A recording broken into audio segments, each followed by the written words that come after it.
Hello, this is Natalie Adams. I'm reporting with Allison Dean. We are doing our presentation on financial analysis over North Korea, which is a centrally planned system, Switzerland, which is one of the most advanced free market economies, and the United States, which is where we're both from and is a highly developed mixed economy.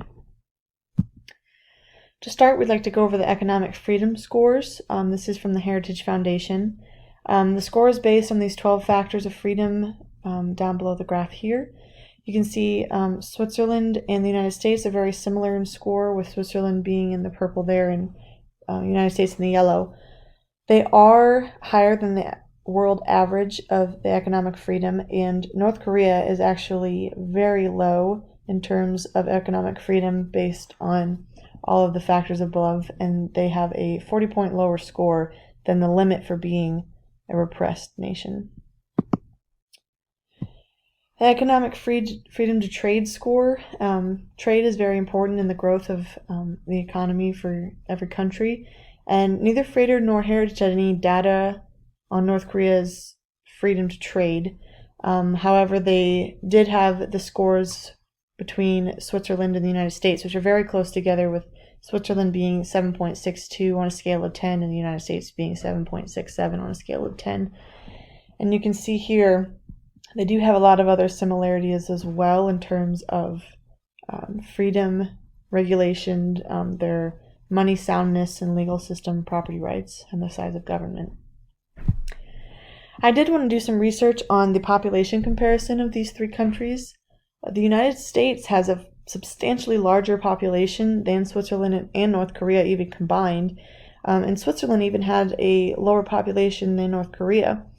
And I thought that it was an interesting thing to note, but it looks like the ratio between population and economic freedom really had nothing to do with the size of the population, just the governments surrounding it. It does have to do, however, with the GDP of each country, and since the United States, one of the factors that makes the GDP so large is that the United States does have a higher population, and their values, you can see here, are in the trillions, which makes this graph so, the different values so far away from each other is because of that high gap there.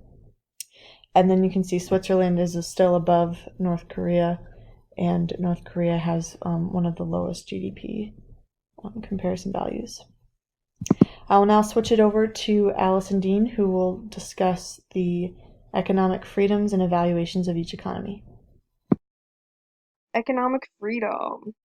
So for North Korea, their economy is a centrally planned system, and their economy was the least free this past year. Citizens have tried economic liberalization as recently as 2012, but they failed, which is why their economy is still the worst today. As for the United States, their economy is a highly developed mixed economy, and they have the world's largest economy by nominal GDP and net wealth. Their success has to do with their natural resources, infrastructure, and technological advancements.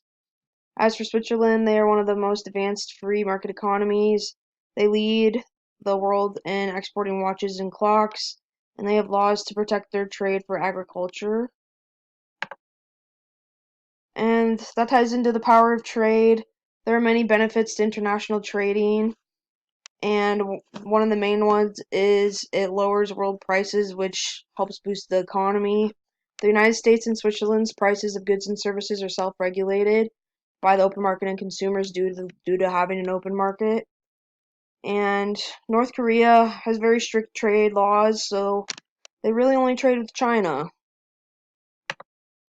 The Great Recession is something that affected the United States harshly, and it resulted in a lot of banks failing around the world, and it was just like a domino effect. And due to a big trade country like the United States struggling, it led to other countries struggling, but luckily Switzerland was able to revive their suffering economy by reducing taxes and lowering interest rates and other stuff like that, while North Korea had no effect from this at all because of their controlled economy. Are people happy? Well, North Korea is dead last in just about everything possible, and a lot of the people there are malnourished because they have no money anyway to feed themselves, feed their families, and that's why they tried to end their controlled economy. While Switzerland has a booming economy, even though their population is nowhere near the size of the US. They're still very successful. And the US is one of the largest countries in the world, which is why it has the largest economy. And I've come to the conclusion that free market economies allow for economic growth and overall advancement as a country, and you make your citizens happier compared to having a controlled economy.